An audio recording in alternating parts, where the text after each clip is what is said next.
um termo grego que eles usam, a parousia, a volta do Senhor, não acontecerá sem que antes aconteçam duas coisas. A primeira, a Bíblia diz que é necessário que aconteça algo que ele chama de apostasia. E a segunda coisa, ele diz que é necessário que se manifeste o filho da perdição, o homem do pecado. Portanto, há dois requisitos bíblicos para que o Senhor volte: a parousia, para que o Senhor volte, a apostasia e a manifestação do filho da perdição, ou em outras traduções, em outros locais nas Escrituras, hoje também chamado de anticristo. A palavra anticristo vai aparecer só em um livro na Bíblia. Você sabe qual é esse livro que aparece a palavra anticristo? Aonde? Apocalipse, que mais? Anticristo só aparece em 1 João. Apocalipse vai chamar o anticristo de besta. Tessalonicenses vai chamar ele de filho da perdição. Os evangelhos vão chamar ele de abominação da desolação. E necessariamente há duas coisas que precisam acontecer para o Senhor voltar: a apostasia e a manifestação do filho da perdição. Quando nós falamos de apostasia, nós estamos falando de um abandono da fé, ou um abandono dos caminhos do Senhor. Existem 7 igrejas narradas no livro de Apocalipse, que simbolizam 7 períodos da igreja até a volta do Senhor. A última igreja do Apocalipse é uma igreja que se chama a igreja de Laodiceia. Você sabe o que significa a palavra Laodiceia? Laodiceia significa governo do povo, ou seja, uma igreja na qual o discurso ali falado é um discurso que agrada os ouvidos daqueles que estão ouvindo. Portanto, nós temos divorciados, nós não vamos mais pregar sobre divórcio. Nós temos pessoas que estão vivendo em adultério, nós não vamos pregar sobre adultério. Nós temos pessoas que vivem em prostituição, nós não vamos pregar sobre prostituição. Mas o que vocês querem ouvir? Nós gostaríamos de ouvir sobre prosperidade. Nós gostaríamos de ouvir sobre o céu. Não fale sobre inferno, sobre lago de fogo, sobre condenação. Nos fale sobre coisas boas apenas. Então vamos pregar o que vocês querem ouvir. E ali em Apocalipse capítulo 3, quando ele fala a respeito dessa igreja, ele diz sobre ela: conheço as tuas obras, e diz assim: porque você diz de você mesma, rico sou, estou enriquecido e de nada tenho falta. Portanto você fala: eu sou uma igreja muito boa, eu sou um modelo de igreja rica, eu sou um modelo de igreja próspera. Mas o Senhor olha para ela e diz: mas não sabes que és um desgraçado, um miserável, um cego e um nu. Você tem uma figura, você tem uma imagem de você muito positiva, mas diante de mim você está longe dos meus caminhos. Nós utilizamos aquele versículo que diz: eis que estou à porta e bato, se alguém ouvir a minha voz, entrarei em sua casa e com ele cearei e ele comigo, para falar do evangelho para outras pessoas. Olha, o Senhor está na porta do seu coração e bate. Mas quando esta palavra foi escrita, ela não foi uma palavra escrita para ímpios. Esta foi uma palavra escrita para a igreja de Laodiceia em Apocalipse capítulo 3. Então o Senhor diz à igreja: eis que estou à porta e bato, se alguém ouvir a minha voz e abrir a porta, entrarei em sua casa e com ele cearei e ele comigo. Portanto a igreja estava ali celebrando ao Senhor, mas na realidade o próprio Senhor não se encontrava dentro da igreja. Esse é um cenário feio, é um cenário ruim. Uma igreja que adora a Deus, no qual o Deus da adoração não se encontra dentro da igreja. Mãos levantadas para alguém que não está ali, falando a respeito de alguém que não está ali, adorando alguém que não está ali, que gostaria de estar ali, mas não está. Esse será o cenário da apostasia. A apostasia não serão as pessoas abandonando os caminhos do Senhor e saindo das igrejas, mas a apostasia serão as pessoas dentro das igrejas com o coração longe do Senhor. Eu creio, em nome de Cristo, de que estamos nesses dias de apostasia. Portanto, há a manifestação de um mais a acontecer para a volta do Senhor: o filho da perdição. O livro de Daniel fala sobre ele, o livro de Mateus vai falar sobre ele, Marcos, o Lucas vai falar sobre ele. Os judeus ainda o esperam. Os judeus não creem que Jesus é o Messias, mas eles esperam aquele que será o Messias dele. Jesus fala sobre o anticristo. O anticristo não será alguém que falará contra Cristo, mas o anticristo será alguém que dirá: eu sou o Cristo. Então Jesus, em Mateus capítulo 24, ele vai dizer: mas quando disserem a vocês, eis que o Cristo está aqui, eis que o Cristo está ali, não acrediteis. Pois assim como um relâmpago sai do oriente, se mostra no ocidente, assim vai ser a vinda do Filho do Homem. As palavras do Senhor vai dizer também em 1 Tessalonicenses, de que ele se assentará no trono de Deus, querendo parecer Deus. No livro de Apocalipse vai dizer que o anticristo terá domínio sobre toda tribo, língua e nação, e fará guerra contra os santos, e os vencerá, por um período de tempo de fato, porque assim lhe foi concedido. Portanto, quando falamos do anticristo, nós precisamos entender de que este é, para os judeus, aqueles que eles anseiam como o Cristo, como o Messias que eles esperam, como alguém que será um grande líder mundial.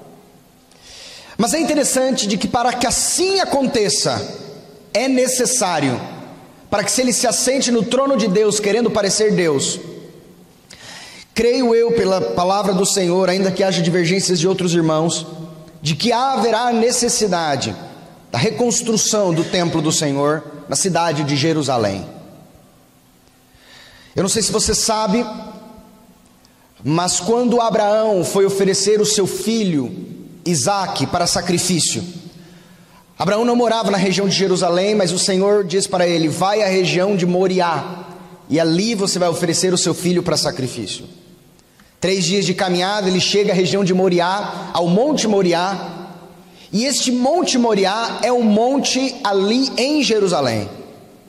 Se você ler a sua Bíblia no livro de Crônicas, você vai ver de que o local onde o templo foi construído originalmente por Salomão foi exatamente em cima desse Monte Moriá. Portanto, se crê que neste local é o local sagrado onde o templo deveria ser construído. O templo foi construído por Salomão. O templo, pela desobediência, foi destruído pelos babilônicos. Nabucodonosor o destruiu. O povo fica no cativeiro babilônico por 70 anos, volta então com Esdras e Neemias, e entre outros, e ali reconstroem novamente o templo nesse exato lugar. Então nós avançamos na sua Bíblia e nós chegamos agora nos dias do Senhor. O templo nos dias do Senhor recebeu um melhoramento. Herodes, aquele que mandou matar as crianças, o maximiza, manda construir faz uma grande expansão, constrói grandes muralhas ao redor do templo. Esse é o templo que o Senhor entra. E um dia, quando o Senhor estava ali no Monte das Oliveiras, Pedro, João e Tiago perguntam a ele: quando será o fim das coisas? Fala-nos a respeito dessa. Porque um dia o Senhor passou perto daquele templo e disse: esse templo aqui também não vai ficar pedra sobre ele. No ano 70 depois de Cristo, os romanos vêm e destroem aquele templo, e os judeus são dispersos entre todas as nações da terra. Aquela região, a região de Jerusalém, a região de Israel, é uma região que é tomada por muitas nações, mas nunca mais nações judaicas.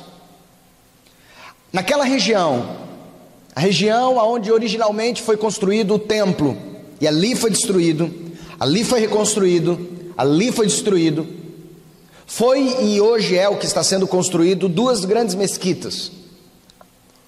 Ali é um local, ainda que você vê soldados de Israel ali dentro, mas é um local de essencialmente domínio muçulmano. Ali você tem 2 mesquitas no local original do templo. Uma mesquita que se chama Domo da Rocha, no qual para os muçulmanos é considerado o local aonde Maomé subiu aos céus. Portanto, depois de Meca, um dos locais mais sagrados para os muçulmanos. E você tem outra mesquita, que é a Mesquita Al-Aqsa, que também está ali no monte do templo.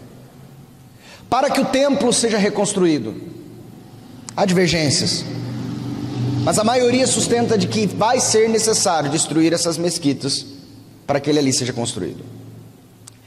É verdade que existe um grupo de rabinos, um grupo de judeus que criaram em português chamado Instituto do Templo, no qual já tem todas as peças basicamente prontas para quando o templo for reconstruído. Se você for em Israel, você pode visitar, só não pode bater foto nem filmar lá dentro. Mas você tem já o peitoral do sumo sacerdote, você tem já aulas para aqueles que são descendentes da tribo de Levi, para que eles possam tocar o shofar, para que eles possam acender os candelabros, para que eles possam novamente reconstruir o templo. Eu creio de fato que isso assim acontecerá. Ano passado, se não me falei, ano passado, no ano em que Israel fez 70 anos da volta deles novamente ao domínio da terra de Israel, agora nações das mais poderosas do mundo têm reconhecido Jerusalém como domínio de Israel. Uma das nações, e a mais significativa, foram os Estados Unidos, que ano passado levaram a sua embaixada para Israel, reconhecendo que para Jerusalém, reconhecendo que toda Jerusalém é do domínio de Israel, assim como, portanto, também o monte do templo. E na minha casa eu faço o que eu quero. Portanto, se as nações reconhecerem de fato que Jerusalém pertence a Israel, eu posso construir ou eu posso destruir o que a mim mesmo me tem por interesse. Irmãos, se nós olharmos as Escrituras em conformidade com os dados da história e com as coisas que têm acontecido, nós podemos perceber de que a volta do Senhor, ela sim é iminente. O Rei está voltando e o Senhor está às portas. E o que o Senhor nos chama como igreja é que nós nos levantemos a uma posição de ousadia e de intrepidez nesses dias do fim. Aliás, o grande defeito, a grande mazela da igreja é a falta de ousadia, é a falta de intrepidez. Interessante que eu comentei com alguns irmãos de que um dos lugares que eu me senti no mundo todo, onde eu já fui, mais inibido para falar do Evangelho foi em Israel, porque nós percebemos os grupos muito bem já desenvolvidos ali. Se você juntar um grupo de cristãos e for, não tem problema nenhum você ir num canto e orar e cantar, mas o problema é que você não saia desse grupo para tentar falar do Evangelho para um judeu, ou tentar falar do Evangelho para um muçulmano. Você fique no meio do seu grupo e você não maximize isso para fora. O Rei está voltando. E nós como igreja temos um chamado para a ousadia. Eu não sei se você sabe, mas a Bíblia por várias vezes fala aqueles que não entrarão no reino. Mas a última vez que a Bíblia fala a respeito disso no livro de Apocalipse, uma das coisas inovatórias, uma das coisas novas que ela diz daqueles que não entrarão no reino, são aqueles que são tímidos. Eu não sei se você sabia disso, mas a Bíblia diz que os tímidos não entrarão no reino. Mas você pode dizer, mas eu sou tímido com relação a... Eu não sou alguém que necessariamente tem a tranquilidade de falar com a minha turma. Quando alguém me chama para falar na frente da escola, na frente da faculdade, eu não tenho uma tranquilidade para falar. Quer dizer que eu não vou entrar no reino de Deus só por causa disso? Não, de modo algum. Você pode ser tímido para todas as coisas da vida, mas o que você não pode é ter timidez no tocante às coisas relacionadas ao reino de Deus. Jesus disse que aquele que me confessar diante dos homens, eu confessarei diante do meu Pai e diante dos anjos que está nos céus. Mas aquele que me negar diante dos homens, eu também o negarei diante do meu Pai e diante dos anjos que estão nos céus. Portanto, o Senhor confessar que me conhece ou te conhece, ou o Senhor me negar que te conhece ou me conhece, não tem a ver com religiosidade, mas tem a ver com confissão. Quando Paulo fala sobre salvação, ele diz: pois se com o coração creres que Deus o ressuscitou dentre os mortos, e se com a tua boca confessares que Jesus é o Senhor, você vai ser salvo. Portanto, tem uma realidade do coração Mas mais do que só uma realidade do coração, tem uma realidade também da sua boca. O rei está voltando, e a nós é feito esse chamado, para que nós, onde estivermos, como luz no mundo, como sal na terra, tenhamos ousadia para anunciar aquilo que ele já fez. Nós somos chamados como proclamadores de boas notícias. Quão bons são os pés daqueles que anunciam boas coisas, ou coisas boas, ou boas notícias. Deus tem te chamado e me chamado para sermos aqueles que anunciam o Evangelho, para sermos aqueles que anunciam as boas notícias do que já foi feito. Caminhando nisso, nessa manhã, eu queria compartilhar com vocês uma palavra, e se eu pudesse dar um título com relação a isso, seria Jesus, o eterno sumo sacerdote. Como Jesus Cristo me deu, logicamente me dá, vida e acesso junto a Deus. Jesus, o sumo sacerdote, o eterno sumo sacerdote. Como Jesus me deu vida e acesso junto a Deus. Para começar nisso, eu gostaria que você pode caminhar na sua Bíblia, você pode também caminhar aqui no telão comigo, confira na sua Bíblia, anote os versículos. E eu queria começar com os irmãos, porque para nós falarmos de sumo sacerdócio, nós precisamos falar do próprio sacerdócio. E quando nós falamos de sacerdócio na Bíblia, quando é que o sacerdócio inicialmente foi instituído? O que era um sacerdote? A Bíblia vai dizer no livro de 1 Pedro de que: e vós sois a geração eleita, o sacerdócio real, a nação santa, o povo adquirido, para que anuncieis as virtudes daquele que vos chamou das trevas para o reino do Filho do seu amor, ou para a luz. Portanto, Pedro vai dizer que a igreja é um sacerdócio real. E quando ele fala de sacerdócio real, ele está dizendo que a igreja ela tem duas configurações: configuração de sacerdócio e configuração de reino. Então ela junta sacerdócio e reino, e ele diz que a igreja é um sacerdócio real. Vocês têm relação com o reino e vocês têm relação com o sacerdócio. Mas o que isso significa? E qual é o impacto que isso gera nas nossas vidas? E é o que eu gostaria que nós avançássemos nessa escola bíblica dominical de hoje. Quando falamos de sacerdócio, nós temos Abraão,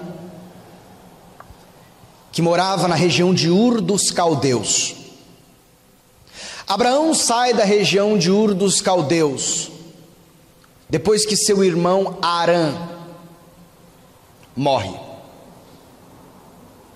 E sai da região de Ur dos Caldeus Abraão, sua esposa Sarai, seu sobrinho, que o pai agora falece, Ló, e sai também o seu pai junto com ele. Eles vão até uma terra, e eles param ali, uma terra que tinha muita relevância para o pai de Abraão, uma terra que tinha o nome do seu irmão falecido. Então eles ficam naquela terra até a morte do seu pai. Quando o seu pai então morre, o Senhor diz a Abraão: Abraão, sai da tua terra, da tua parentela, para a terra que eu te mostrarei. Então Abraão, Sarai, sua esposa, Ló, seu sobrinho, e um de seus servos, alguns de seus servos, saem e caminham sem rumo. O Senhor o traz até a terra de Israel. Ali na terra de Israel, o Senhor abençoa Abraão e o Senhor abençoa Ló. Abençoa de modo tal que chega em um momento de divergência entre os pastores de Abraão e os pastores de Ló. Então Abraão chega para Ló e diz: você for para a direita, eu vou para a esquerda. Se você for para a esquerda, eu vou para a direita. Se você for para o norte, eu vou para o sul. Se você for para o sul, eu vou para o norte. Ou seja, eu vou para o lado contrário onde você falar. Para onde você quer ir? Então Ló olha para toda uma região da Campina do Jordão, que naquele tempo era uma região extremamente verde, como diz as Escrituras. Hoje é uma região extremamente desértica.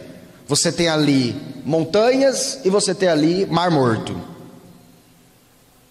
Sal. E Mar Morto é um mar de que, só para você ter uma noção, não tem vida naquele mar. Não tem vida de tanto sal que tem ali. Quando você vai no oceano, a cada 1 litro de água, você tem em média 30 gramas de sal. No Mar Morto, a cada 1 litro de água, você tem em média 300 gramas de sal. Ló então vai para essa região, a região onde estavam as cidades de Sodoma e Gomorra. E logo que Ló abandona ali Abrão, o Senhor diz a Abrão: Abrão, toda essa terra eu te darei, até a parte de Ló. Onde o seu olho está enxergando, onde o seu pé pisar, vai ser tua. Abraão então tem um filho, você sabe a história. Abraão tem um filho, Isaque.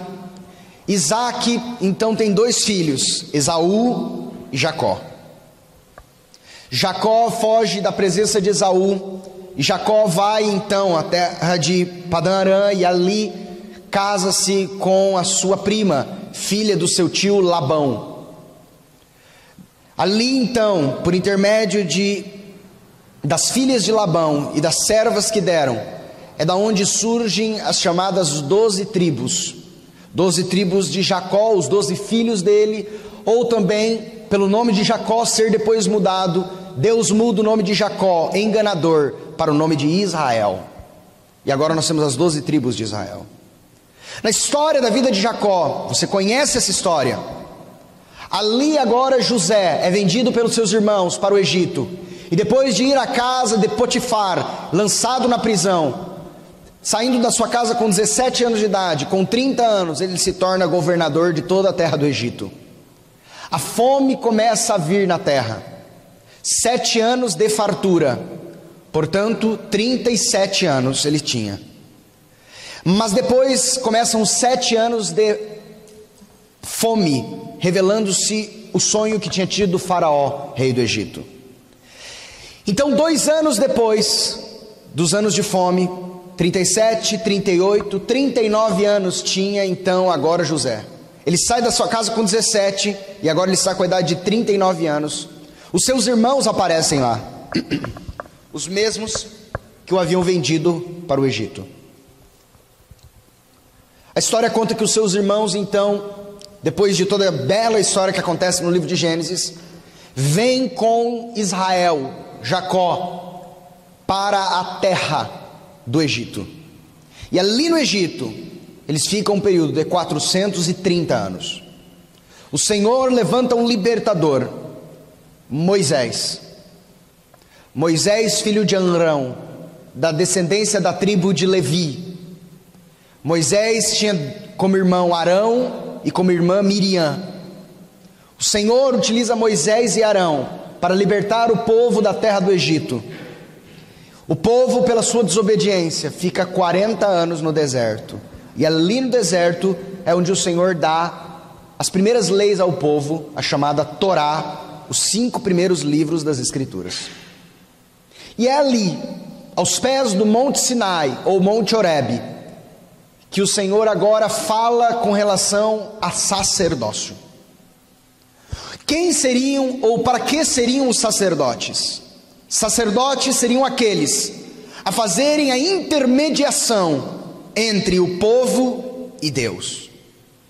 Mas não apenas isso, os sacerdotes seriam aqueles a poderem ter um relacionamento mais intimista com o Senhor, pois a presença do Senhor se daria ali no tabernáculo, e apenas aqueles que poderiam entrar no tabernáculo seriam os sacerdotes. O tabernáculo se dividiria basicamente em 3 partes: uma parte externa chamada de pátio ou átrio, uma parte interna chamada ali de lugar santo, e uma parte mais interna chamada de Santo dos Santos ou lugar santíssimo. O pátio era o local dos sacrifícios. O santo era o local que apenas sacerdotes poderiam entrar. E o santo dos santos, apenas um, o sumo sacerdote, poderia entrar uma vez ao ano. E ali, sobre a tampa da arca da aliança, o Senhor falaria com ele. A glória, a Shekinah do Senhor se manifestaria.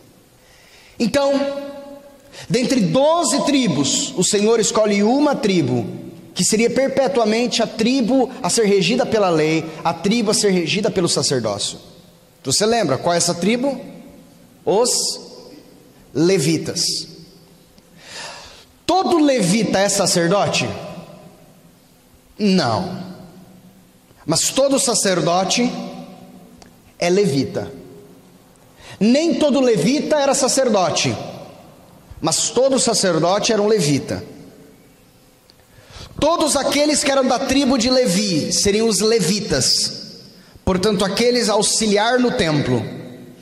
Mas dentre os levitas, um foi tirado, Arão, e somente os descendentes de Arão é que seriam sacerdotes.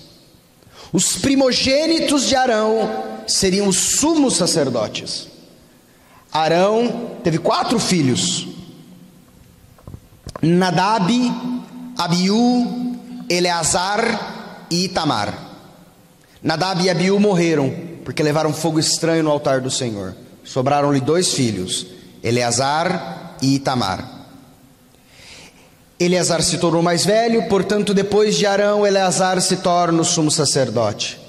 Eleazar tem um filho que é Finéias, Finéias se torna o sumo sacerdote. Mas a descendência são os sacerdotes e o sumo sacerdote. E assim, definitivamente, eles são os responsáveis pela lei e eles são os responsáveis pelo sacerdócio. Eles são os responsáveis por fazer a ligação entre o povo e Deus. Eles são os responsáveis e aqueles que têm a honra de chegarem na presença do Senhor. Esses são, e apenas esses podem ser os sacerdotes. Se alguém da tribo de Judá, como o rei Davi, quisesse ser sacerdote, não poderia. Se alguém da tribo de Ruben, da tribo de Naftali, da tribo de Azer, da tribo de Isacar, da tribo de Zebulon, se algum das outras tribos quisessem ser sacerdotes, não poderiam.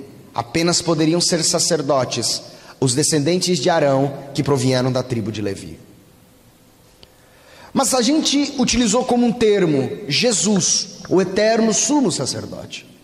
Mas como poderia Jesus ser sacerdote se Jesus nem mesmo era da tribo de Levi? Jesus era judeu, mas Jesus ele era de qual tribo? Jesus era da tribo de Judá. Ele é o leão da tribo de Judá, a raiz de Davi, o rebento que brotou de Jessé, o pai de Davi, como diz a profecia de Isaías capítulo 11, versículo 1.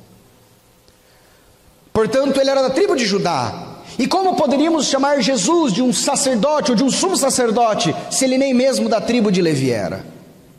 Mas curiosamente,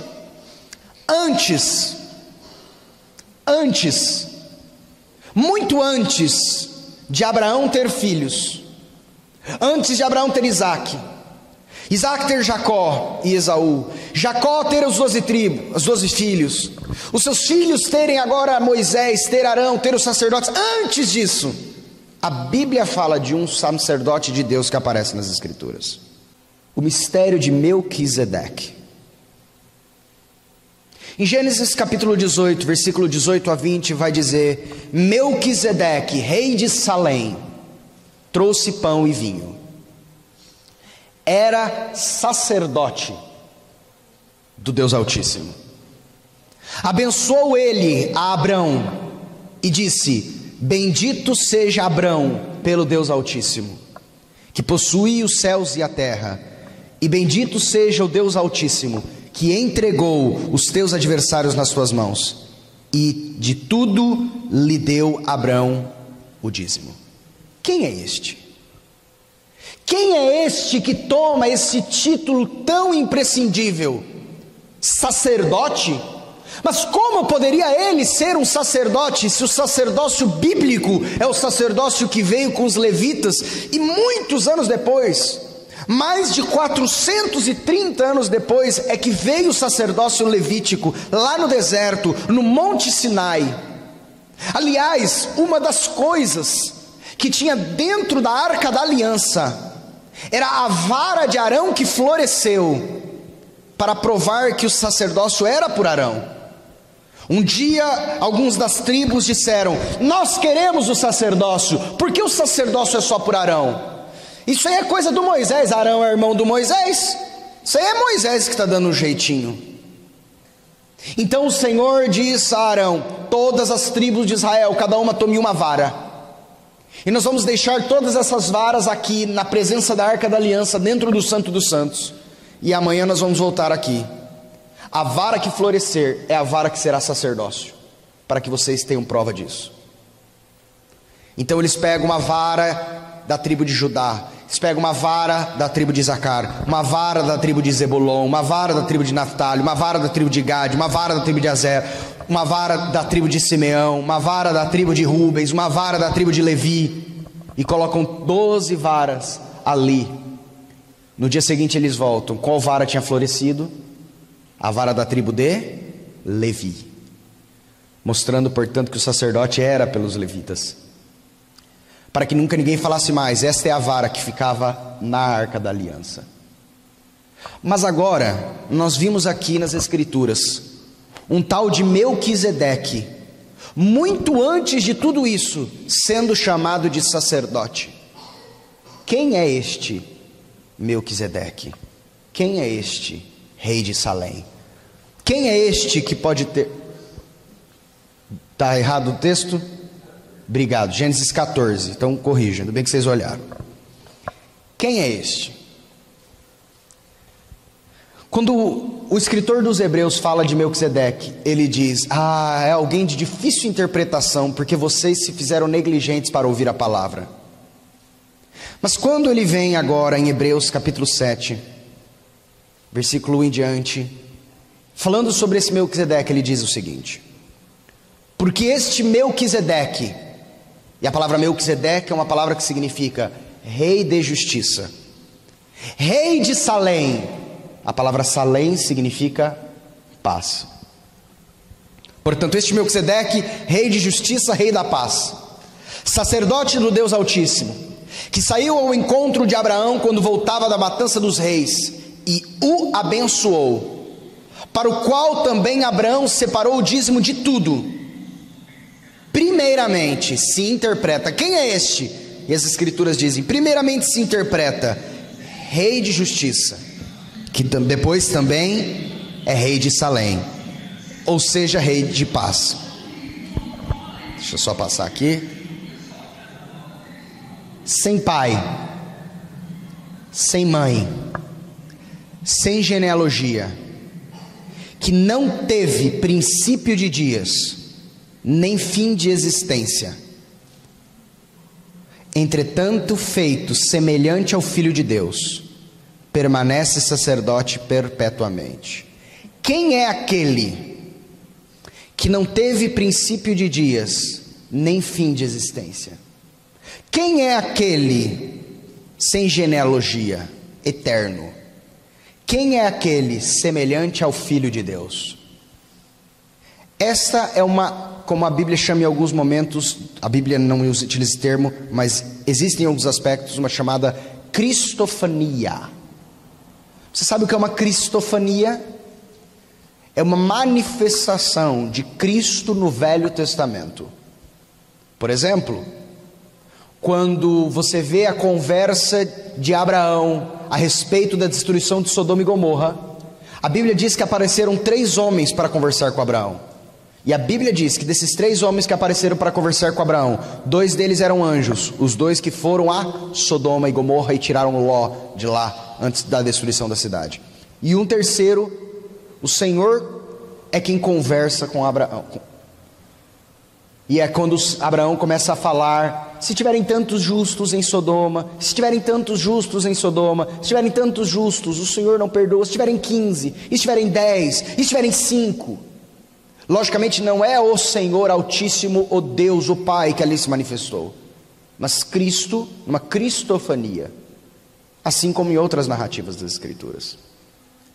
Este Melquisedeque era tão grande e tão digno de honra, que as Escrituras dizem que você sabe que o maior abençoa o menor. Você não vê o vô pedindo bênção pro neto. Você vê o neto pedindo bênção pro vô. Bença, vô, bença, pai, bença, mãe. Você não consegue visualizar o pai falando pro filho: ô filho, benção. Você não consegue visualizar o vô chegando pro neto falando: ô meu neto, benção. Porque nós temos já firmemente na cabeça que o maior abençoa o menor. E aqui quem abençoou Abraão? Melquisedeque abençoou Abraão. Quando nós olhamos em Hebreus capítulo 7, versículo 4 e versículo 9, ele diz: considerai, pois, como era grande esse a quem Abraão, o patriarca, pagou os dízimos, tirado dos melhores despojos. E agora isso aqui é uma coisa preciosa, preste atenção nisso. E por assim dizer, também Levi, que recebe dízimos, pagou-os na pessoa de Abraão, porque aquele ainda não tinha sido gerado por seu pai quando Melquisedeque saiu ao encontro desse. Deixa eu explicar para você o que a Bíblia está dizendo. Ele diz: quem é que conforme a lei tem o direito de receber os dízimos? Ele disse: aqueles que são da tribo de Levi, porque esses são os que são responsáveis pela guarda do templo, esses são os responsáveis pelas coisas do Senhor. Portanto, os dízimos vão para a tribo de Levi. Os dízimos não vão para a tribo de Judá. Os dízimos não vão para a tribo de Zacar, para a tribo de Zebulon, para a tribo de Gade, para a tribo de Simeão, para a tribo de Azer. Não, os dízimos vão para a tribo de Levi. Ele é quem recebe os dízimos. Mas ele vai dizer: olha quão grande era este Melquisedeque. Porque nós falamos isso ontem aqui. Quando, antes de você nascer, onde você estava?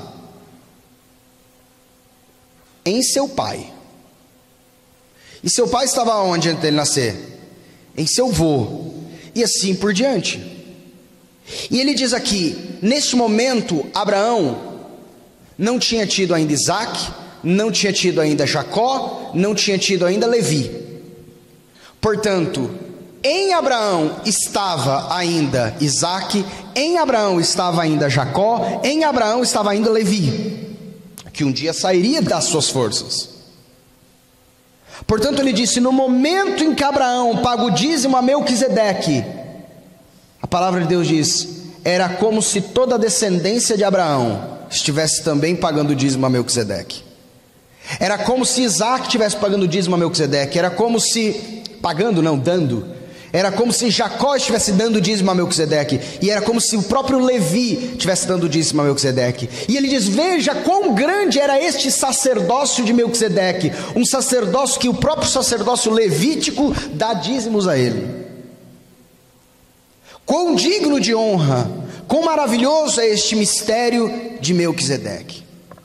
Portanto, agora nós temos um mistério que aparece naquele lugar na Bíblia, em Gênesis, e de repente some, e aparentemente não é mais falado em local algum. Então você ouve Melquisedeque aqui em Gênesis, e de repente esse Melquisedeque some, esse sacerdote some, e nós nunca mais ouvimos ele por um longo período nas Escrituras. Então é instituído, pega esse sacerdote de Melquisedeque e coloca ele no canto. E agora, 430 anos depois aproximadamente, é instituído o sacerdócio levítico, junto com toda a lei relacionada ao sacerdócio levítico.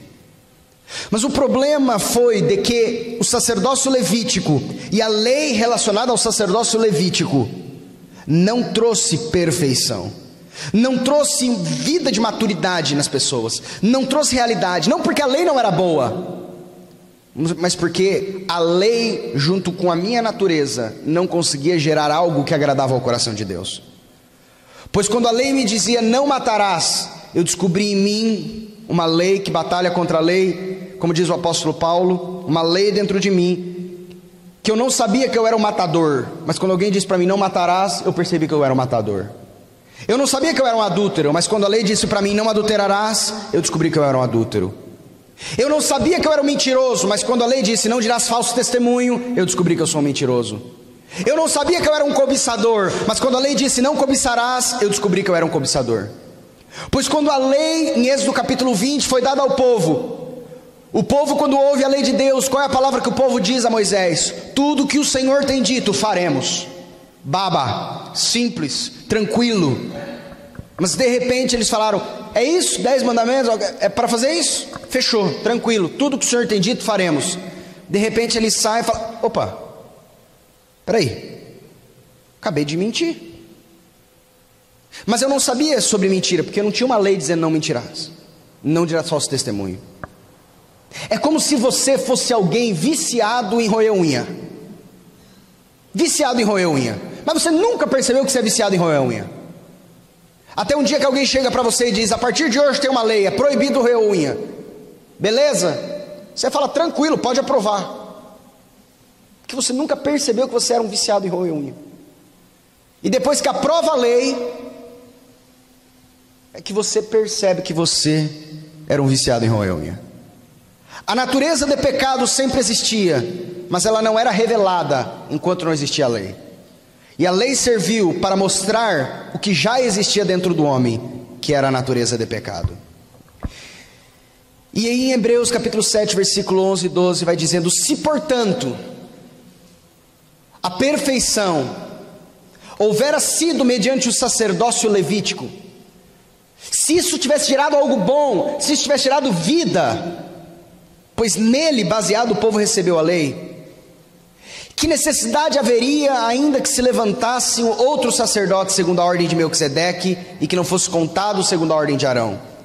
Pois quando se muda o sacerdócio, necessariamente também há mudança da lei. Portanto, começou-se a perceber o seguinte: esse sacerdócio levítico é lindo, a lei é linda, como disse o apóstolo Paulo, a lei é santa, a lei é justa.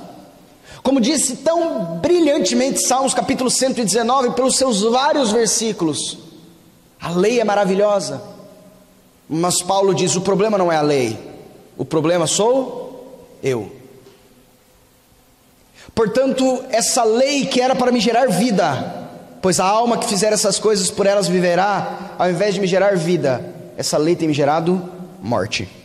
Pois também a alma que pecar, esta morrerá. Portanto, a alma que viver por eles será abençoado. A alma que pecar nela, por ela morrerá. Portanto, a lei que era para me trazer vida, a lei começou a me trazer morte. E o sacerdócio, portanto, que era para me aproximar de Deus, se eu cumprisse a lei, esse sacerdócio, ao invés de me aproximar de Deus, começa a me afastar. Então, de repente, o povo, e nas escrituras se mostra, se entra num estado de absoluto desespero, absoluto desespero, a ponto que eles falam: comamos e bebamos, porque amanhã morreremos. Não tem mais jeito para nós, não tem mais saída, não tem mais solução para nós, pois a lei nós não cumprimos, e o sacerdócio levítico, que era para nos aproximar de Deus, na verdade não acontece, porque os próprios sacerdotes também descumprem a lei do Senhor. Como diz Romanos 3:20, visto que ninguém será justificado ou feito justo diante de Deus por obras da lei, em razão de que pela lei é que vem o conhecimento do pecado. A lei, portanto, não teve como finalidade nos levar a sermos justos diante de Deus, mas a lei de Deus tinha por finalidade revelar o que você já tinha dentro de você, para que você, reconhecendo a natureza de pecado, você agora entenda que você precisa de alguém que lhe salve dessa natureza. Entenda uma coisa: se você tem um carro, se o seu carro está estacionado aqui à frente, e de repente chega um caminhão do corpo de bombeiros, e você acha que o seu carro está muito bem, você acha que não tem problema nenhum, mas de repente o corpo de bombeiros vem, quebra o vidro do seu carro, pega uma mangueira, aquela mangueira com aquela água bem potente, começa a molhar todo o seu carro. Você vai ficar feliz ou triste? Você vai ficar animado ou irritado? Depende. Seu carro, você acha que ele está pegando fogo ou não? Se você achar, se você perceber que o seu carro não está pegando fogo, isso vai gerar em você o quê? Alegria? Não, uma profunda irritação. Mas se você perceber que o seu carro está pegando fogo, o que isso vai gerar em você? Ufa, ainda bem que o corpo de bombeiro veio rápido. Portanto, não é o ato do corpo de bombeiro, é a sua percepção se o carro está ou não pegando fogo. Quando falamos a respeito de um Salvador, sabe por que as pessoas o rejeitam tanto? Porque não percebem a necessidade de salvação. Jesus salvou você. Ah, que bom. Ah, legal. Por que isso não traz um impacto tão grande? Porque eu não acho que eu preciso de salvação. Por mais que você precise. Não é que você precisa ou não, você precisa, eu preciso. Mas é a sua percepção de não achar isso. Portanto, a lei, ela veio com o objetivo de revelar profundamente toda a miserabilidade do homem, para que, como Paulo disse a respeito de si mesmo, nós também possamos dizer a respeito de nós: miserável homem que eu sou, quem me livrará do corpo dessa morte? Porque quando ele olha a lei, e ele olha ele mesmo, e ele vê as consequências de morte da lei, e ele olha para ele fala: miserável homem que eu sou. A lei me mostrou o meu estado de natureza que eu já tinha. É como se você tivesse um câncer, mas você não soubesse que tem, e eu falasse para você: vamos fazer uma quimioterapia. Você fala: o quê? Eu não. A quimioterapia vai ser bom, mas antes você precisa ter a percepção e o reconhecimento de que tem um câncer aí, que está lhe matando. Mas se eu falar: vamos fazer a químio, e você não reconhecer que tem um câncer, o que você vai falar? Eu não. Vamos, é importante para você? Eu não. Vamos, é importante? Não, eu não. E falando eu não, vai morrer pelo câncer.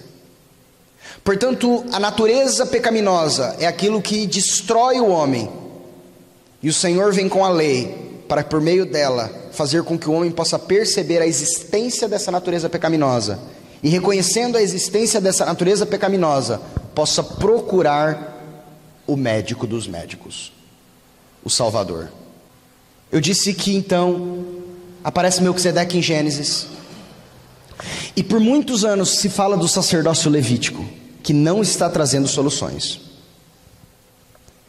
Mas em Salmos, de repente, ali, capítulo 110, no versículo 4, o Espírito Santo, pela boca do salmista, e esse é o salmo de Deus falando com Cristo. Salmos capítulo 1, aí mesmo, Salmos capítulo 10, 110, no versículo 1, vai dizer: disse o Senhor ao meu Senhor. Há uma tradução judaica que diz assim: disse o Eterno ao meu rei. Mas quem escreve isso é o rei Davi. Como o rei Davi poderia chamar alguém de senhor dele? Como o rei Davi poderia chamar alguém de rei sobre ele? Ele era o rei. Portanto, agora o Espírito Santo vem nele e revela a ele uma amplitude muito além dele. Então Davi, pelo Espírito de Deus, escreve: disse o Eterno, disse Jeová, disse o Senhor, aquele que é meu Senhor, aquele que é meu rei. Então Davi agora revela um diálogo entre o pai e o filho: assenta-te à minha direita, até que eu ponha todos os teus inimigos debaixo de teus pés. E ele começa continuando esse diálogo do pai com o filho, e no versículo 4 ele narra o diálogo do pai com o filho, e no versículo 4 diz assim: o Senhor jurou e não se arrependerá, falando do pai com o filho: tu és sacerdote para sempre, segundo a ordem de Melquisedeque. Opa! Agora o Senhor, então, Salmo 110, se você quiser entender, ele é uma conversa do Pai com Cristo. Esse é Salmo 110. O Espírito Santo está revelando uma conversa do Pai com o Filho. Salmo 110. E no versículo 4, ali ele vai dizer, o Pai dizendo ao Filho: Cristo, Filho, Jesus, tu és sacerdote eterno. Tu vais ser aquele que vai ser o sacerdote para sempre, mas não segundo a ordem de Arão, não segundo a ordem levítica. Tu vais ser sacerdote segundo uma ordem de um sacerdócio muito antes desse, sacerdócio segundo a ordem de Melquisedeque.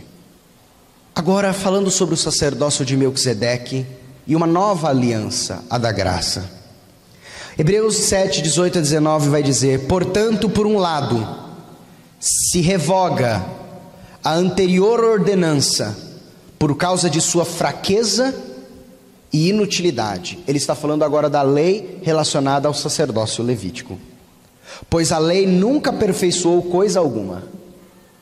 E por outro lado, se introduz agora uma esperança superior pela qual nos chegamos a Deus. Ele fala, opa, nós precisamos agora trocar esse sacerdócio levítico, esse sacerdócio baseando se eu consigo chegar a Deus pela obediência à lei. Nós precisamos agora uma esperança maior, nós precisamos agora de um outro sumo sacerdote, nós precisamos agora de uma outra ordem de sacerdotes, nós precisamos agora de sacerdote segundo a ordem de Melquisedeque, que não está relacionado só ao povo judeu, que não está relacionado só a uma nação ou a uma tribo, mas o sacerdócio para todos aqueles que nele estiverem. Um sacerdócio agora com uma esperança maior, um sacerdócio agora que vai conseguir realmente nos chegar à presença de Deus. Quando Gálatas capítulo 3, versículo 23 a 25, fala sobre a lei, ele diz que antes que a fé viesse, estávamos sobre a tutela da lei, levíticos e sacerdócio levíticos e a lei. Estávamos sob a tutela da lei e nela encerrados para essa fé que de futuro haveria de revelar-se. Presta atenção nisso, que foi o que acabamos de dizer. De maneira que a lei nos serviu de condutor, de pedagogo, de aio, aquele que nos leva para nos conduzir a Cristo. Como é que a lei nos conduziu a Cristo? A lei me conduz a Cristo, Cristo é o Salvador. Como a lei me conduz ao Salvador? A lei me conduz ao Salvador, porque por meio da lei eu reconheci que eu preciso de um Salvador. Sem a lei eu não reconheço a natureza de pecado. Sem o reconhecimento da natureza de pecado, eu não reconheço que eu preciso de um Salvador. Portanto, a lei ela teve uma finalidade, nos levar ao Messias, nos levar a Cristo, a fim de que fôssemos justificados pela fé, não na lei, mas pela fé agora no Salvador. Mas tendo vindo a fé, já não permanecemos subordinados ao aio, ao pedagogo, ao condutor. Então agora o Senhor começa a falar de um sacerdócio, não mais o sacerdócio levítico, não mais um sacerdócio baseando-se na lei, mas ele agora fala de instituir um novo sacerdócio, um sacerdócio muito anterior ao sacerdócio levítico, um sacerdócio segundo a ordem de Melquisedeque. Em Hebreus capítulo 7, versículo 24 a 27, ele continua dizendo: este, no entanto, falando sobre esse que agora será sumo sacerdote segundo a ordem de Melquisedeque, este, no entanto, porque continua para sempre, tem o seu sacerdócio imutável, não pode mudar. Por quê? Porque os antigos sumos sacerdotes mudavam. Por que eles mudavam? Porque eles tinham pecado, e o pecado gera o quê? Morte. Portanto, Arão morreu e passou para Eleazar, e Eleazar morreu e passou para Finéias, e assim em diante. Mas este, ele diz, este segundo a ordem de Melquisedeque é um sacerdócio imutável, um sacerdócio que não muda, um sacerdócio que não se alterará. Por isso, também pode salvar totalmente os que por ele se chegam a Deus. Esse aqui não é alguém que muda e eu preciso conversar de novo com ele, eu preciso explicar de novo para ele, ele precisa me conhecer de novo. Ele me conhece desde o meu nascimento, e desde a minha velhice, desde minha vida inteira ele conhece, porque ele não muda. Ele não é um novo, não é como um governo, que você conhece o governador, e você tem um relacionamento com ele, e você tem as obras, e você tem tudo isso, e você tem todos os benefícios, mas de repente veio uma outra eleição, veio um novo, e você fala, bem, agora vamos ter que começar tudo do zero. Todo esse relacionamento, para ele me conhecer, para ele confiar em mim ou não. Por isso também pode salvar totalmente os que por ele se chegam a Deus, vivendo sempre para interceder por eles. Com efeito, nos convinha um sumo sacerdote como este, santo, inculpável, sem mácula, separado dos pecadores, feito mais alto do que os céus, que não tem necessidade, como os sumos sacerdotes levíticos, de oferecer todos os dias sacrifícios, primeiro por seus próprios pecados, depois pelo do povo, porque assim os sumos sacerdotes, para chegar na presença de Deus, para fazer as obras do templo, precisavam. Vamos lá, vamos fazer um sacrifício hoje por mim, vamos fazer um pelo povo. Pronto, agora vamos tentar chegar na presença de Deus. E amanhã, de novo, e depois de manhã, de novo, e depois de manhã, de novo, porque eu estou cheio de pecado. Mas Cristo, por quê?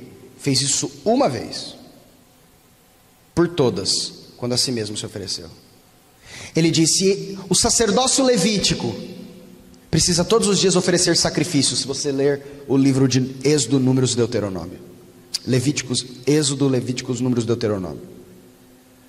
Mas ele vai dizer que o sacerdócio de Melquisedeque é um sacerdócio que ofereceu um sacrifício, o sacrifício do Cordeiro de Deus que tira o pecado do mundo na cruz do Calvário, suficiente e eternamente suficiente para nunca mais ser necessário prestar qualquer outro sacrifício.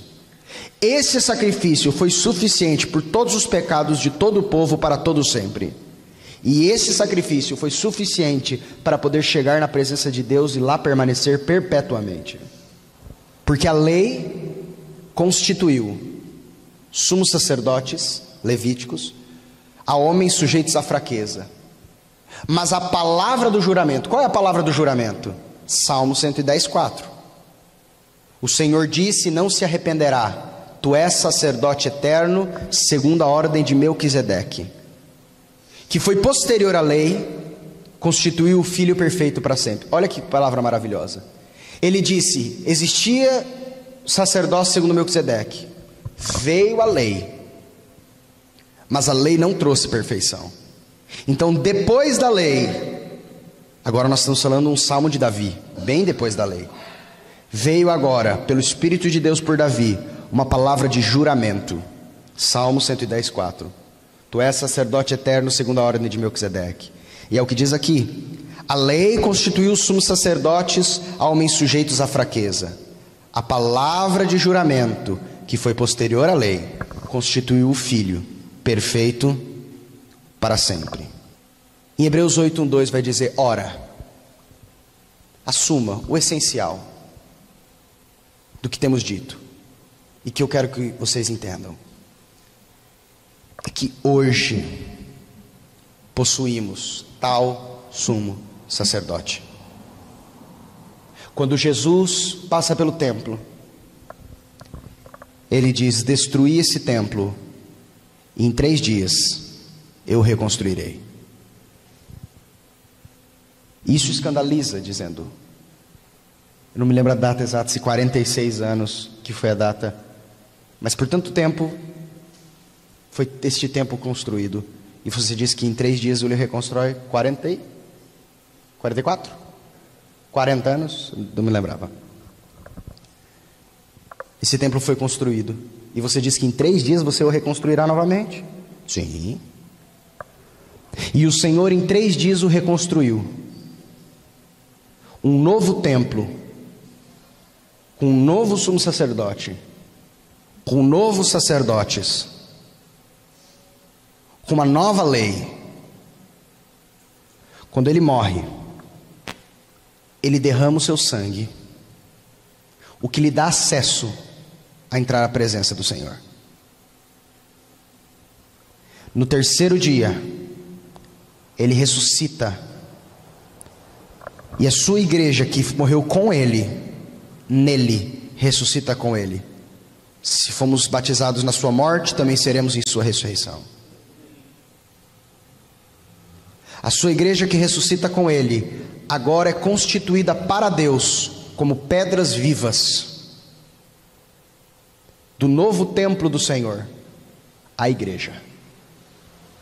A igreja agora é o novo templo do Senhor, pois cumpre-se a palavra que o Senhor disse a Salomão: o Senhor não habita em templos feitos por mãos de homens, mas o Senhor habita em templos feitos por suas próprias mãos. Ou não sabeis que vós sois o templo de Deus, e que o Espírito de Deus habita em vós e que não sois de vós mesmos. Portanto, depois de 3 dias, na ressurreição, o Senhor agora é constituído sumo sacerdote sobre o templo eterno de Deus, a igreja.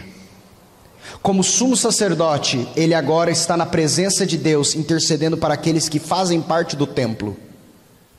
Portanto, ele intercede diante de Deus em favor da sua igreja.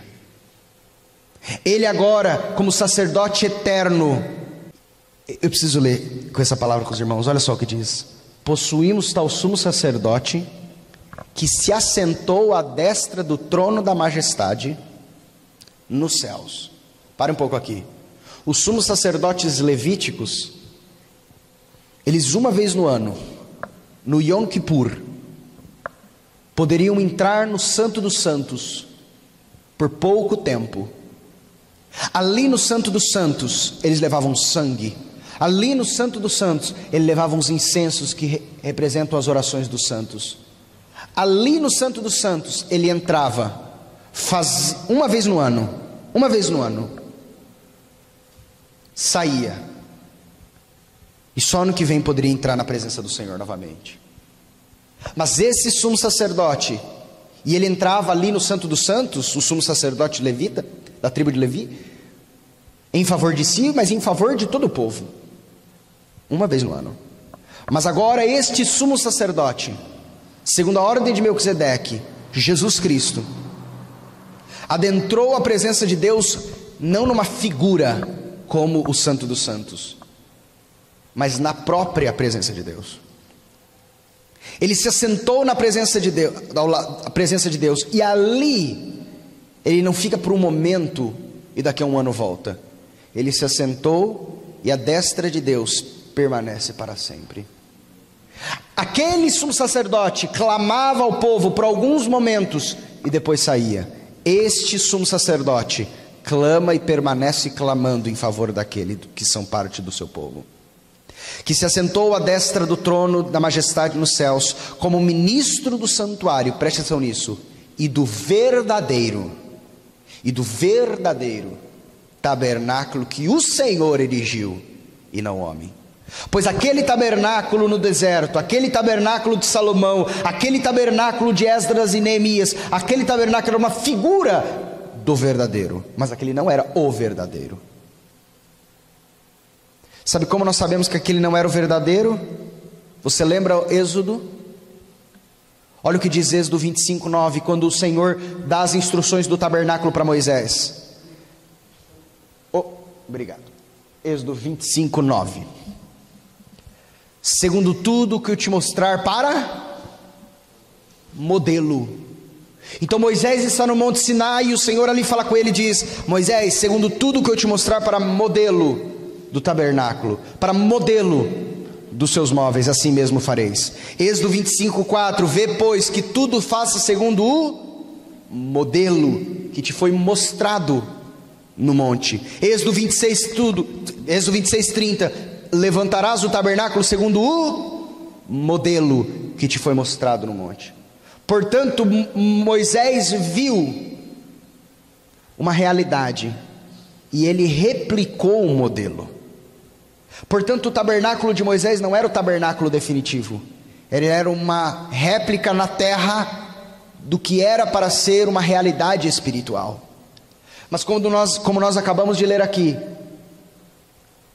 o Senhor se sentou à destra do trono da majestade nos céus, como ministro do santuário e do verdadeiro tabernáculo que o Senhor erigiu, e não o homem. Efésios 1:20-21 diz: o qual ele exerceu em Cristo, ressuscitando dentre os mortos, e fazendo-o sentar à sua direita nos lugares celestiais, acima de todo principado e potestade, poder, domínio e de todo nome que se possa referir, não só no presente século, mas também no vindouro. Colossenses 3:1 vai dizer: portanto, se já ressuscitastes com Cristo, buscai as coisas lá do alto, onde Cristo vive, assentado à direita de Deus. Presta atenção nisso. Ele está lá. Quando Jesus está na cruz do Calvário, e as suas últimas palavras são aquela palavra hebraica, aquela palavra grega tetelestai. Que por mais que em algumas traduções esteja está consumado, o cerne dessa palavra é: não tem mais absolutamente nada para ser feito. Esse é o cerne da palavra. Sabe aquele filme que você assiste no final e diz fim? Significa não vai ter uma sequência, não vai ter um 2, não vai ter um 3. Isso não é uma trilogia. Pode ter o 1, o 2, o 3, o 4, o 5, mas quando acabar, the end, fim, acabou. E quando Jesus está na cruz do Calvário, na plenitude dos tempos, ele chega ali e assim é dito: então o Senhor disse, tetelestai, está consumado, não tem mais nada que precisa ser feito. E expirou. Pronto. Quando o Senhor Jesus expira, isso é precioso. Enquanto Ele está aqui, tem o templo. E a Bíblia diz que no Santo dos Santos, o local aonde havia uma separação entre o Santo e o Santo dos Santos. O que separava o local santo do Santo dos Santos? Um véu. E a Bíblia diz que naquele momento um véu é rasgado. Então quem está no santo pode visualizar o Santo dos Santos. Mas eu pergunto aos irmãos, quem é que estava no santo? Os sacerdotes. O povo ainda não, mas os sacerdotes estavam no santo. E isso o Senhor nos traz a seguinte figura: não há mais separação entre o santo e o santo dos santos. Mas, como diz a palavra ali no livro de Apocalipse, Ele nos fez para Deus reino, e nos fez o que também? Sacerdotes. Portanto, em Cristo, eu me torno um sacerdote, sou colocado no local santo. Se fosse nos dias dos levitas, haveria uma divisão. Por mais que eu estivesse no local santo, eu não poderia ter acesso ao Santo dos Santos. Mas agora, por Melquisedeque, segundo Melquisedeque, o santo e o santo dos santos, não há um véu que separa. Se eu sou levado ali como sacerdote, eu tenho acesso também ao Santo dos Santos pelo véu que foi rasgado. Sabe o que isso significa? Que agora o Senhor nos deu caminho, como sacerdotes, a realidade verdadeira de um relacionamento e de um acesso com ousadia, que é o que estávamos falando no começo, ao Senhor. Em Hebreus 8,6 vai dizer agora, com efeito, obteve Jesus ministério tanto mais excelente, quanto é mediador de superior aliança, instituído com base em superiores promessas. Porque se aquela primeira aliança de Levíticos tivesse sido sem defeito, de maneira alguma estaria sendo buscado lugar para uma segunda. E ele agora vai dizer que, portanto, em Jesus nós temos uma superior aliança do que do Velho Testamento. Nós temos promessas melhores. Porque como era o pacto do Velho Testamento? O pacto era bom, funcionava assim: está aqui a lei, se você fizer, você vai ser abençoado. Se você não fizer, você vai ser amaldiçoado. Topa? O povo olha a lei e aparentemente parece bem fácil. O problema da lei não é a lei. O problema da lei sou eu. A lei parecia bem fácil. Se eu digo para você, não adorarás outros deuses, não dirás falso testemunho, guarda o dia do sábado, não dirás o nome do teu Deus em vão, tranquilo. Se você fizer, você vai ser abençoado. Se não fizer, você não vai, ok? Combinado? Combinado. Posso dar o aval? Moisés pergunta ao povo. Posso? Avante? Posso lançar o sangue da aliança? Na hora que eu lançar o sangue, está valendo. Porque toda aliança é feita mediante sangue. Eu vou pegar o sangue aqui e vou lançar sobre você. Na hora que eu lançar, está valendo. Pode? Tudo que o Senhor tem dito, faremos. Então tá bom. Esse é o sangue da aliança que o Senhor está fazendo com você. Está valendo, contrato assinado. Se obedecer é bênção, se não obedecer é maldição. Qual foi o problema? não obedeceu. Mas por que não obedeceu? Porque a lei era difícil? Porque a lei era ruim? Porque Deus era mau? Não. Porque meu coração é de pedra. Porque tem uma natureza de pecado. E qual era a consequência de não obedecer?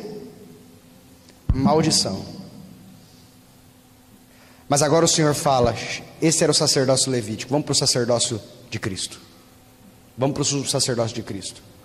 Aliança melhor, promessas melhores. Jeremias 31. Eis aí vem dias, diz o Senhor, em que firmarei um novo pacto, uma nova aliança com a casa de Israel e com a casa de Judá. Não conforme a aliança que fiz com seus pais nos dias que eu tomei pela mão para os tirar da terra do Egito, porquanto eles violaram a minha aliança, embora eu fosse seu Deus, diz o Senhor. Este é o pacto novo, que firmarei com a casa de Israel, depois daqueles dias.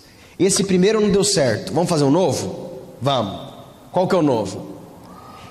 Eu farei com que vocês internalizem a minha lei, a minha Torá, os meus mandamentos, em todo o seu ser, e eu vou gravar eles no coração de vocês. Vocês serão meu Deus e eles serão meu povo. Deixa eu fazer uma pergunta para vocês.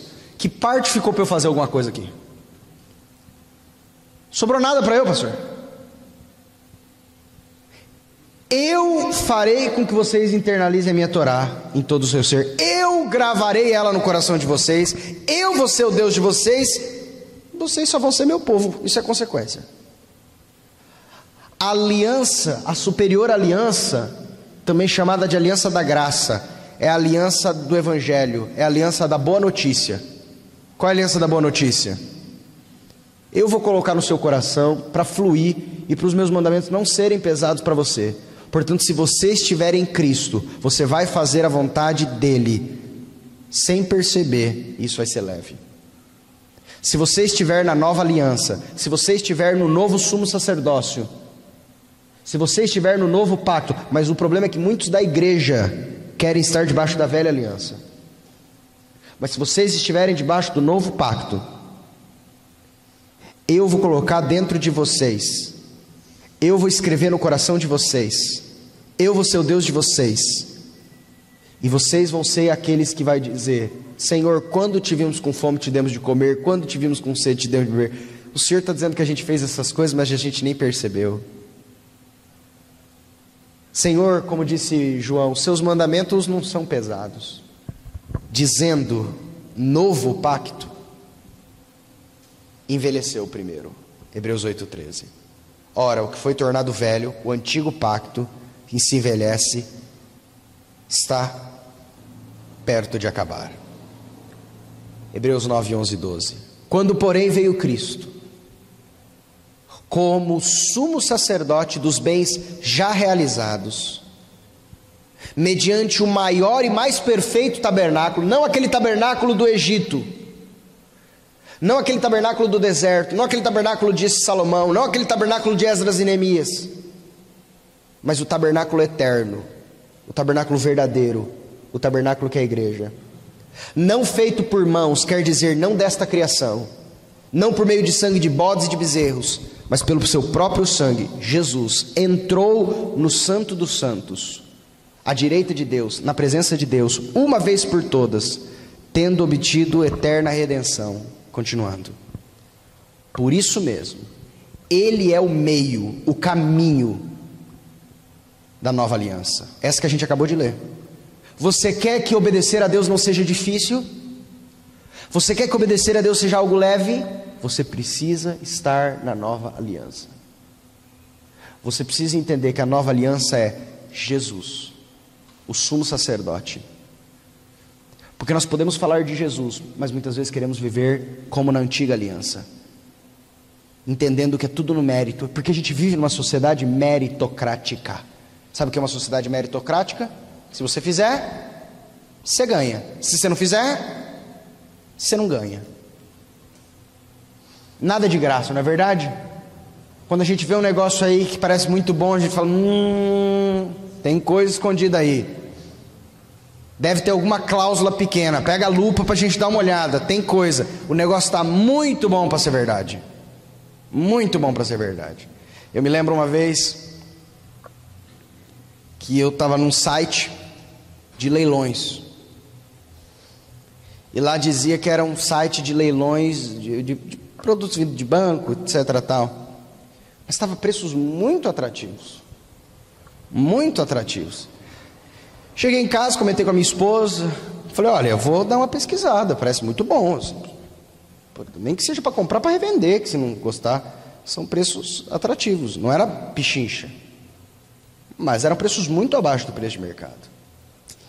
Mas eu fiquei com uma pulga atrás da orelha e tal.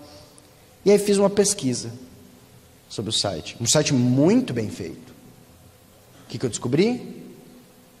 Fraude. Era fraude.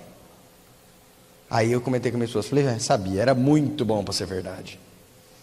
Mas o problema é que a gente pega essa mesma visão e não consegue acreditar que isso aqui, essa palavra, é muito bom para ser verdade, pastor.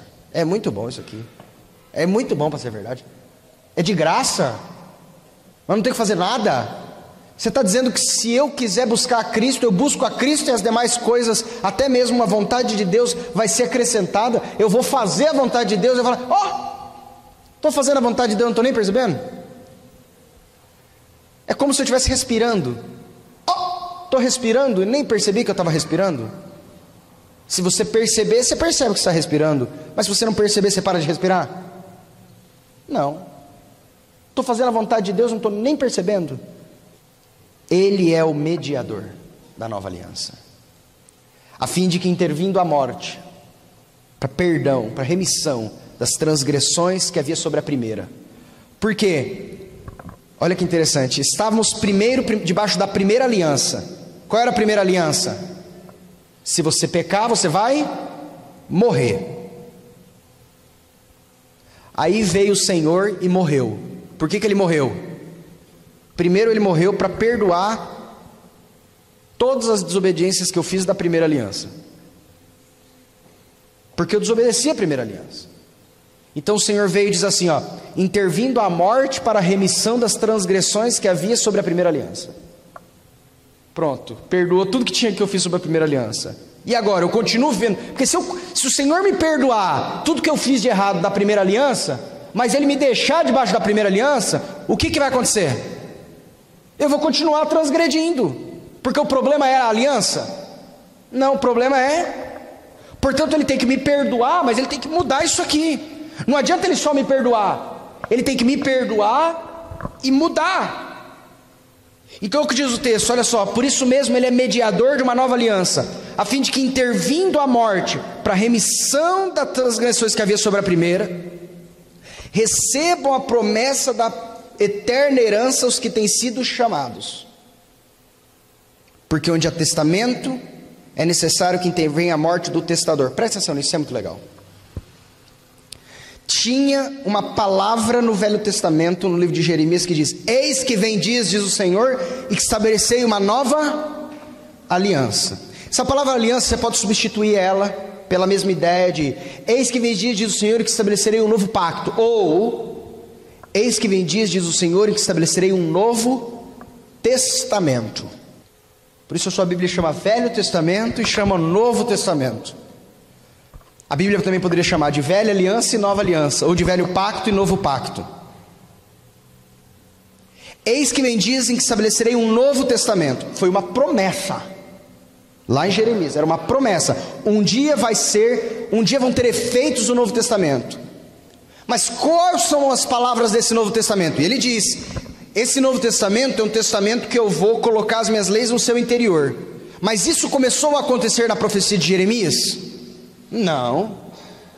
Jeremias é como se eu lesse um testamento. Tem o pastor Cláudio aqui, o pastor Cláudio escreve o testamento, ele me dá o testamento e eu leio. Diz aqui no testamento: vou deixar tudo para o Felipe. Tudo que eu posso, porque 50% tem que ser da mulher sempre. Vou deixar tudo para o Felipe. Eu li. Eu posso agora sair daqui, pegar o carro dele e sair dirigindo? Posso ou não posso? Não, por quê? Porque o testamento que ele deixou para mim só vai ter eficácia quando? Quando ele morrer. Eu sei os termos, eu gostei dos termos, são termos maravilhosos, mas eles só vão ter eficácia na minha vida quando? Quando ele morrer. Então o Senhor deu um testamento: eis que estabelecerei um novo testamento com a casa de Israel, com a casa de Judá. Lindo, Senhor, eu gostei dessas palavras, gostei, quero elas. Calma, precisa haver morte para que o testamento comece a ter validade. E olha o que diz aqui: porque onde há testamento, é necessário que intervenha a morte de quem testou, do testador. Opa! Mas também o pastor Cláudio me deu um testamento, mas quem morre é o Ademir. Eu consigo pegar o carro do pastor Cláudio depois que o Ademir morre? Não. Por que não? Porque quem deu o testamento foi o pastor Cláudio que deu o testamento. Se o pastor Cláudio deu o testamento, quem tem que morrer? Tá. Eis que vem dias, diz o Senhor, em que farei um novo testamento com a casa de Israel, com a casa de Judá. Quem é que está dando esse testamento? O Senhor está dando esse testamento. Mas, portanto, para o testamento ter validade, o que era necessário? A morte do testador. Quem foi o testador? O Senhor. Mas como pode o Senhor morrer? Eis que o Verbo se fez carne e habitou entre nós, e vimos a sua glória como a glória unigênita do Pai.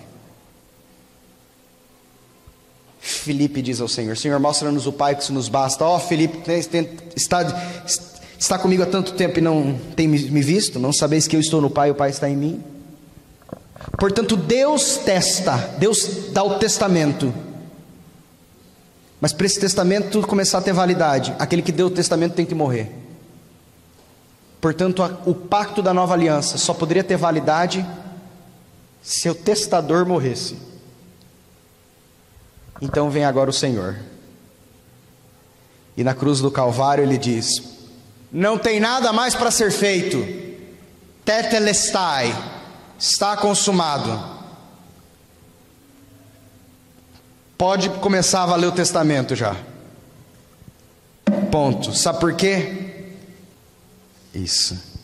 Pois o testamento só é confirmado no caso de mortos, visto que de maneira nenhuma tem força da lei enquanto vive o testador.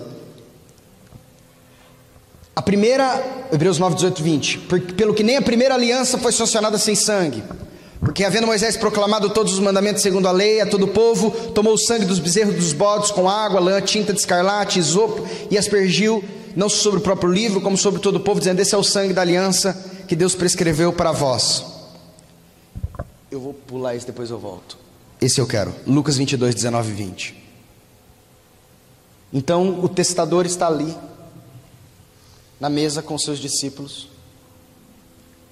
e o testador sabe que daqui a pouco ele vai morrer, e quando ele morrer tem um testamento, e logo que ele morrer o testamento começa a ter validade, e ele sabia disso, e os discípulos não tinham percebido isso. Mas sabe como é que ele sabia disso? Olha só: tomando um pão, tendo dado graças, o partiu, lhe deu, dizendo: esse é o meu corpo oferecido por vós, fazei isso em memória de mim. Semelhantemente, depois de cear, tomou o cálice, dizendo: esse é o cálice do novo testamento, da nova aliança, do novo pacto, no meu sangue derramado em favor de vós. Daqui a pouquinho, meu sangue vai ser derramado, e assim como houve um sangue da aliança lá com Moisés, que falou: podemos? Está valendo. Ele diz: daqui a pouquinho meu sangue vai ser derramado, e o testamento prometido lá em Jeremias vai estar valendo. Daqui a pouquinho vai estar valendo, e vocês não vão precisar mais estar debaixo da primeira. A minha morte, que é o pão cortado, vai ser o perdão sobre a primeira aliança, mas o meu sangue derramado vai ser a abertura da validade para que vocês entrem no Novo Testamento, na nova aliança, no novo pacto. A suficiente obra de Cristo. Hebreus 10, 11 e 14. Ora, todo sacerdote se apresenta dia após dia a exercer o serviço sagrado, e a oferecer muitas vezes os mesmos sacrifícios que nunca, jamais podem remover pecados. Jesus, porém, tendo oferecido para sempre um único sacrifício pelos pecados, assentou-se à destra de Deus, aguardando daí por diante, até que os inimigos sejam postos por estrado dos seus pés, porque com uma única oferta aperfeiçoou para sempre quantos estão sendo santificados. Por isso, irmãos, é que ele conclui ali em Hebreus 10. Os irmãos, se nunca leram Hebreus, a gente acabou de passar em uns 4 capítulos dele aqui juntos. Hebreus 10, 19, 23, que vai dizer assim: portanto, por isso, eu quero que vocês entendam uma coisa. Tendo, pois, irmãos, intrepidez, ousadia, para entrar no Santo dos Santos, pelo sangue de Jesus, pelo novo e vivo caminho que Ele nos consagrou, pelo véu, isto é, pela sua carne, e tendo grande sacerdote sobre a casa de Deus, aproximemo-nos, vem, chega perto, pode vir, com sincero coração, com plena certeza de fé, tendo o coração purificado da má consciência, lavado o corpo com água pura, guardemos firme a confissão da esperança, sem vacilar, pois quem fez a promessa lá no Velho Testamento, Ele é fiel. Se Ele disse, você não precisa mais viver debaixo do jugo e da dura pena da lei, porque nós fomos resgatados da maldição da lei. Quando Ele no madeiro foi colocado, a lei dizia: maldito aquele que for colocado no madeiro, e toda a maldição da lei foi sobre Ele. Você lembra de Isaías 53? Ele foi ferido pelas nossas transgressões, por causa da primeira aliança, moído pelas nossas iniquidades. O castigo que nos traz a paz estava sobre Ele, e pelas suas pisaduras nós fomos sarados. Todos nós o reputávamos como aflito, ferido de Deus e oprimido, mas Ele foi moído pelas nossas transgressões e ferido pelas nossas iniquidades. Eu não tenho mais que viver na velha aliança. Eu não tenho mais que viver debaixo do sacerdócio levítico. Eu não tenho que viver mais debaixo disso. Eu agora tenho um novo sumo sacerdote, que já está à destra e intercede por todos aqueles que fazem parte do seu templo, de que agora não fazem mais parte da antiga aliança, que é uma aliança pesada, mas é uma aliança que o Senhor fala: se você entrar nela, eu vou escrever ela no seu coração, eu vou colocar ela dentro de você, eu vou ser o seu Deus. O que eu faço? A crer no Senhor Jesus, será salvo tu e a tua casa. O que eu faço? O que eu faço? O que eu faço? Porque pela graça sois salvos, por meio da fé. Isso não vem de vós, é dom de Deus, não vem das obras. Você quer se gloriar, né? Eu que fiz. Não vem das obras, para que ninguém se glorie, porque somos feitura sua, criados em Cristo Jesus, para as boas obras, as quais Deus preparou para que andássemos nelas. Amém? Amém.